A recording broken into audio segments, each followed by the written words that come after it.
Analyser les répliques au théâtre, c'est observer les paroles des personnages. La taille des répliques, et notamment les plus longues, mais aussi la façon dont elles s'enchaînent.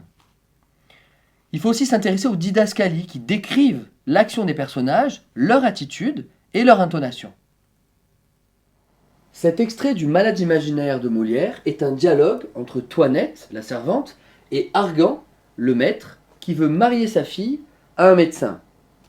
On s'intéresse à l'enchaînement des répliques. Quelle est votre raison pour un tel mariage? Ma raison est que, vous voyez que l'enchaînement se fonde sur la reprise anaphorique du mot raison. En effet, Toinette s'interroge sur les motifs qui animent Argan pour marier sa fille à un médecin. En élargissant l'extrait, on voit dans l'enchaînement des répliques la reprise anaphorique de mots, c'est-à-dire la répétition de certains mots qui fondent la progression du sens. Et c'est cela qui va faire le dynamisme du dialogue. Raison, malade et maladie sont répétés puisque la santé d'Argan est en jeu.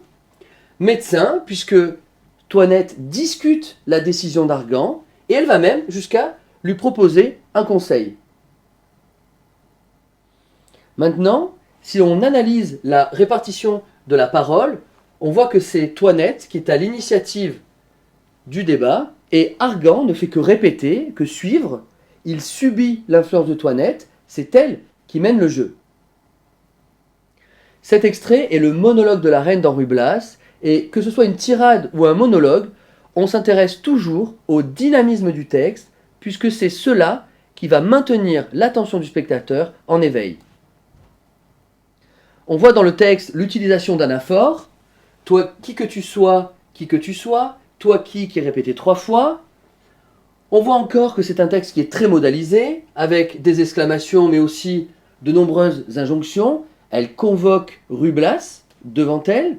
Et enfin, des didascalies qui décrivent l'action qu'elle fait sur scène, qui maintient donc l'attention du spectateur.